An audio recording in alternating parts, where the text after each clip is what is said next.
Good morning বন্ধুরা, SR ব্লগে সবাইকে স্বাগত জানিয়ে আজকের ব্লগটা শুরু করছি। আর আজকে হচ্ছে মঙ্গলবার, সকাল এখন 7টা বাজে। আর এখন থেকেই ব্লগটা শুরু করছি। আর দেখো বিছানাটা গুছিয়ে নিচ্ছি, বিছানা সব নামিয়ে বিছানাটা ভালো করে ঝেড়ে আবার ভালো করে পেতে নিলাম। আর এখন ঘর ঝাড়ু দিয়ে ঘর মুছে নেব। ঘর ঝাড়ু দেওয়া হয়ে গেছে, আর এখন ঘরটাও মুছে নেব। সব ঘরগুলো মুছে নেব। মোছার পরে কাজ আছে, মাছ টাছ নিয়ে এসেছেন আমার শ্বশুরমশাই, মাছ নিয়ে এসেছেন, কিন্তু এখনও মাছে হাত দিইনি। আগে ঘরের কাজগুলো সেরে নিই, তারপরে মাছ কাটবো। আর মাছ কাটবো, আবার শাকও কাটতে হবে। শাক আছে, তেলাকচু শাক কাটবো। ওই শাক রয়েছে, ওগুলো কাটবো। ওই জন্য অনেক কাজ রয়েছে, তরকারি কাটার রয়েছে। আর স্কুল যখন ছুটি তখন অনেকটাই কাজ করা যাবে। স্কুল থাকলে দিয়ে আসতে হয়, অনেকটাই সময় নষ্ট হয়ে যায় ওখানে। আর সকালবেলা আজকে ভাত রান্না করেছিলাম, ভাত আর তরকারি রান্না করেছিলাম, পটলের আলুর তরকারি রান্না করেছিলাম, ওই দিয়েই সবাই খেয়ে নিয়েছে। আর এখন আমি ঘরের কাজগুলো সেরে নিচ্ছি। ঘরের এই কাজগুলো করে নিয়ে মাছ কাটতে হবে, আর তারপরে তরকারি কাটতে হবে। কি রান্না হবে সেই সব বুঝে কাটতে হবে। মাছ নিয়ে এসছেন শ্বশুরমশাই, আমি ঢেলে রেখেছি, গামলাতে নামিয়ে রেখেছি। ওগুলো কাটতে হবে দেখেই চলে এসছি। আর ওই জন্য তাড়াতাড়ি করে ঘরের কাজগুলো করে নিই, তারপরে গিয়ে কাটবো। তাহলে আমি ঘরটা মুছে নিই। তাহলে কি মাছ নিয়ে এসছে দেখাচ্ছি। মাছ এনেছে অনেক রকমের, আর অল্প কিছু মাছ কাটিয়েও এনেছে। আর মাছ চিংড়ি রয়েছে তিন রকমের মাছ আছে। আর চিংড়ি মাছ রয়েছে, সবটাই রান্না হবে। তাহলে কি মাছ এনেছে তোমাদের সাথে শেয়ার করছি। আর তার আগে ঘরটা মুছে কমপ্লিট করে নিই। সব ঘরগুলো মুছতে হবে। ঘরটা মোছা হয়ে গেলে তারপরে যাব মাছ কাটা তরকারি কাটা করে রেখে স্নানে যাব। স্নান করে এসে পুজো দেব। তাহলে ঘরটা মুছে নিই। আর এই যে দেখো আমার এই ঘরটা মোছা হয়ে গেল, সব ঘরগুলো মুছে নেবো। এই যে দেখো ফলই মাছ আছে আর বাটা মাছ আছে, এইগুলো কাটতে হবে। আর চিংড়ি মাছ আছে, বাছতে হবে। আর একরকম তেলাপিয়া মাছ এনেছে বাচ্চাদের জন্য, ওটা কাটা রয়েছে। আর দেখো আমি মাছ টাছ কেটে স্নান করে এসে গেছি।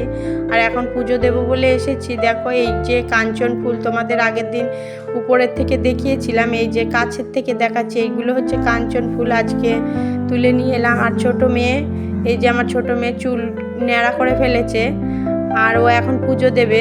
এই যে পুজো দিয়ে দিচ্ছে, আমি পুজোটা দিচ্ছিলাম, তখন বললো যে না আমি পুজো দেব। থাকবে, বাচ্চাদের অভ্যেস হওয়া ভালো। আর এই যে সব ধর পুজো টুজো দিয়ে নিচ্ছে। আর এই যে পাশের বাড়ির পুচকেটাও এসেছে, ও নাড়ু হয়েছে। দুজন মিলে ভালো করে পুজোটা দিয়ে নিল। আমি আর বারণ করিনি পুজো দিতে, বাচ্চারাও শিখুক পুজো দেওয়াটা। আর এই যে দেখো আমার তরকারি কাটা হয়ে গেছে, বিট গাজর আর আলু দিয়ে শাক দিয়ে রান্না করব। আর এই দিয়ে লাউ দিয়ে আলু দিয়ে মাছগুলো ঝোল করব। আর অতটা মাছ তো লাগবে না, অল্প কিছু ভাজা রাখবো। এই যে দেখো সব ধরনের মাছ রয়েছে, আমার কাটা হয়ে গেছে মাছ। আর এটা হচ্ছে তেলাকচু শাক। তোমরা কারা কারা তেলাকচু শাক চেনো বা খাও কমেন্টে জানিও বন্ধুরা। আর এই যে ছুটি পড়েছে স্কুলে, ওই জন্য এখন এই শাকগুলো খাওয়ার ব্যবস্থা নিয়েছি। না হলে স্কুল থাকলে তো এইসব শাক পাতা অত সময় ধরে কেটে রান্না করা সম্ভব হয় না।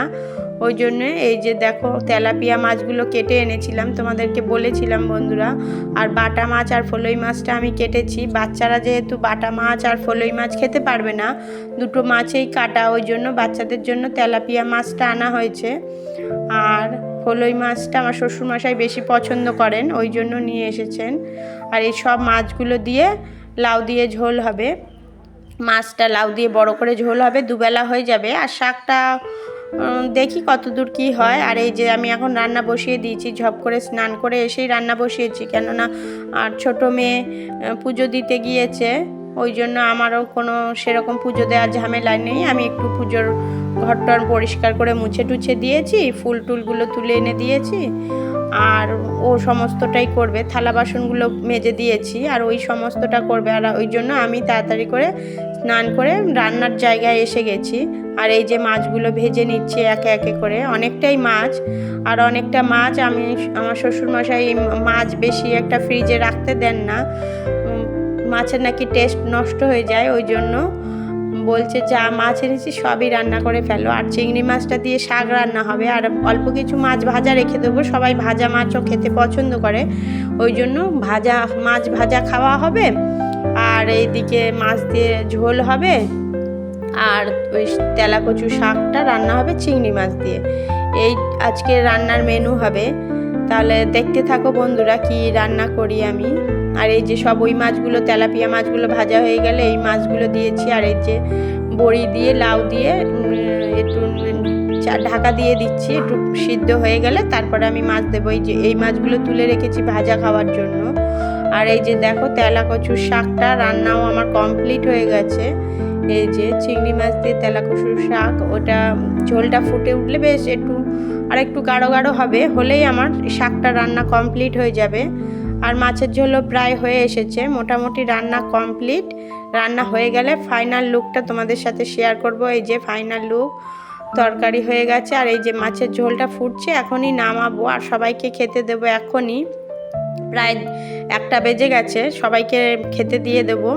তাহলে ভিডিওটি বন্ধুরা ভালো লেগে থাকলে লাইক, কমেন্ট, শেয়ার করবেন, সাবস্ক্রাইব করবেন। আর এই যে আমার মাছের ঝোল কমপ্লিট, সবাইকে খেতে দিয়ে দিই।